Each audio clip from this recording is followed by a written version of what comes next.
फिर से एक नई वीडियो लेके हम आपके साथ हाजिर हुए हैं। आपकी ये वीडियो 9th क्लास के सामाजिक विज्ञान के असेसमेंट वर्कशीट यानी कि जिसे हिंदी में आप मूल्यांकन कार्यपत्रक बोलते हैं वह है। मूल्यांकन कार्यपत्रक का 2 जो कि 4 अगस्त के लिए है। तो इसमें सबसे पहले अपना नाम और अपने कक्षा अध्यापक का नाम लिखेंगे। आपकी वर्कशीट 2 भागों में बटी है। पहले में आपके पास 5 एक नंबर के 5 क्वेश्चन आएंगे और दूसरे में 3 नंबर के 5 क्वेश्चन। टोटल 10 क्वेश्चन है और ये 20 मार्क का है। इसे अच्छे से करिएगा क्योंकि जो ऑनलाइन क्लासेज चल रही हैं उसमें आपकी जो असेसमेंट वर्कशीट है, असेसमेंट में आप कैसा परफॉर्म कर रहे हैं ये काफ़ी मायने रखेगा। चलिए शुरू करते हैं। भारतीय संसद राष्ट्रपति, राज्यसभा, लोकसभा से मिलाकर बनती है। लोकसभा चुनाव के बाद बहुमत प्राप्त राजनीतिक दल की सरकार बनती है। कभी कभी बहुमत ना होने की दिशा में गठबंधन सरकार बनती है। बहुमत प्राप्त दल का विरोध करने वाले राजनीतिक दल विपक्षी दल कहलाते हैं। प्रधानमंत्री सत्ताधारी दल का मुखिया होता है। प्रधानमंत्री अन्य मंत्रियों का चुनाव करता है, जैसे स्वास्थ्य मंत्री, शिक्षा, वित्त और इन सभी के कार्यों का जिम्मा संभालते हैं, जो इनसे संबंधित कार्यों का जिम्मा संभालते हैं। यानी प्रधानमंत्री मंत्रियों को चुनता है और वो मंत्री अपने संबंधित विभाग का कार्य संभालते हैं। अब प्रश्न की तरफ चलते हैं। भारतीय संसद किसको मिलाकर बनती है? तो राष्ट्रपति, राज्यसभा, लोकसभा। अब देखिए, सॉरी यहाँ पे हाँ 4 वाला है। राष्ट्रपति, राज्यसभा और लोकसभा को मिलाकर के भारत की संसद बनती है। संसद में बहुमत प्राप्त नहीं होने पर सरकार बनती है गठबंधन की। बहुमत नहीं होता है तो कई दल मिला के गठबंधन की सरकार बनाते हैं।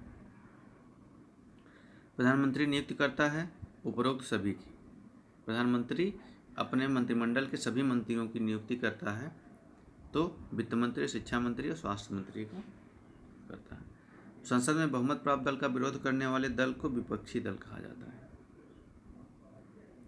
सरकार में सत्ताधारी दल का मुखिया कौन होता है? जो सत्ताधारी दल का मुखिया होता है प्रधानमंत्री यानी पीएम, जैसे कि माननीय नरेंद्र मोदी जी हैं। अब हम दूसरे सेक्शन पे चलते हैं।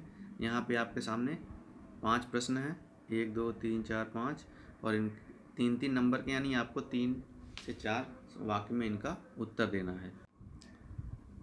या और संक्षिप्त में ही तो क्या है, प्रागैतिहासिक काल को जानने के कौन से माध्यम या स्रोत हैं? देखिए, प्रागैतिहासिक काल को जानने के स्रोत क्या हैं कि खुदाई से प्राप्त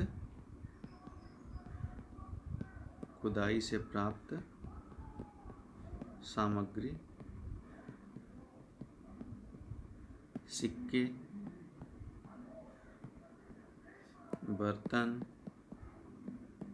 भित्तिचित्र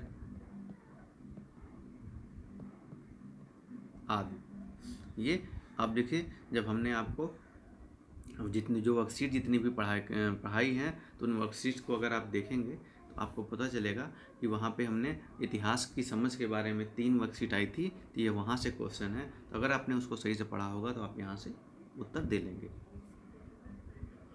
और अगर आपने वो वर्कशीट सही से नहीं पढ़ी है या आपने नहीं की है तो एक बार फिर से आप हमारे चैनल पे जाइए और 9th क्लास की जो वर्कशीट है वहाँ पे आपको वो मिल जाएंगी। इतिहास की समझ करके आप उसे देख सकते हैं। लोकतंत्र में जनता के फैसलों का सम्मान कैसे किया जाता है? तो देखिए, अभी हमें संसद क्यों चाहिए, मतलब पिछले वीक में 3 वर्कशीट आई थी, हमें संसद क्यों चाहिए उससे संबंधित। तो उसमें हमने देखा था कि जनता के फैसलों का सम्मान कैसे किया जाता है। तो कैसे कि जनता क्या करती है कि जनता, लोकतंत्र में जनता के पास वोट देने का अधिकार होता है। इसको मैं लिखूंगा नहीं, मैं बता दे रहा हूँ, आपको वही लिखना है या उसी को अपने शब्दों में घुमा फिरा के। जनता के पास वोट देने का अधिकार होता है और जनता वोट देती है तो वोट दिन के अपने प्रतिनिधि चुनती है, और यही प्रतिनिधि संसद में जाते हैं। संसद में सांसद कहलाते हैं और कानून निर्माण प्रक्रिया में यही प्रतिभाग करते हैं।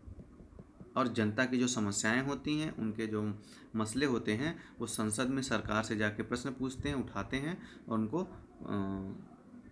सॉल्व करने का प्रयास करते हैं। तो इस प्रकार से जनता, लोकतंत्र में जनता के फैसलों का सम्मान किया जाता है। राष्ट्रवाद की भावना के प्रसार के लिए में किसकी मुख्य भूमिका है, बताइए।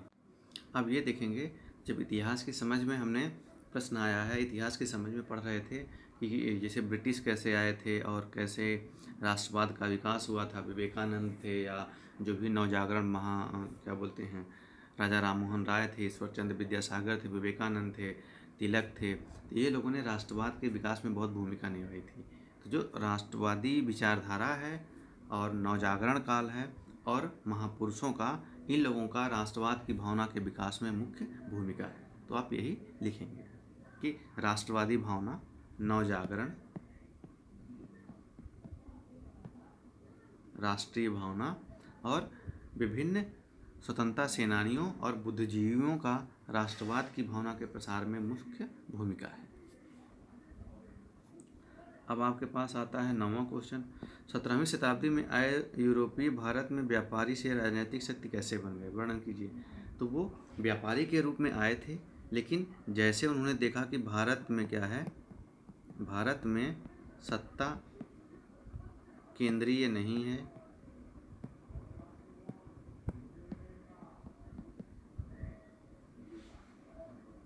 छोटे छोटे राज्य हैं,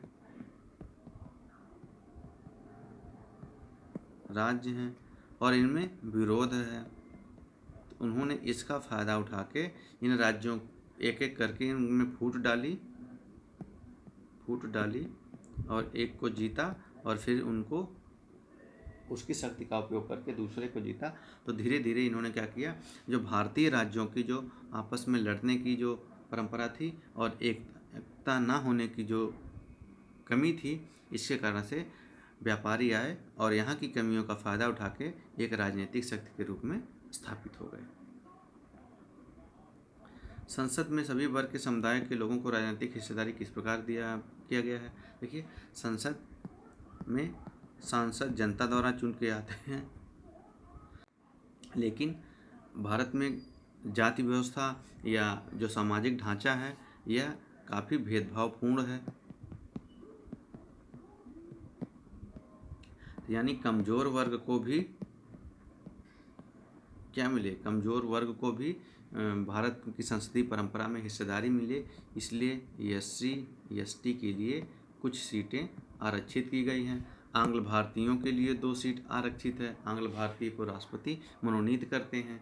तो इस प्रकार से जो पिछड़े लोग हैं उनके लिए हमारी संसद में भी हिस्सेदारी सुनिश्चित करने के लिए उन समुदायों के लिए सीटें आरक्षित की गई है, जहां से केवल उसी जाति के या उसी समुदाय के लोग चुन के आते हैं।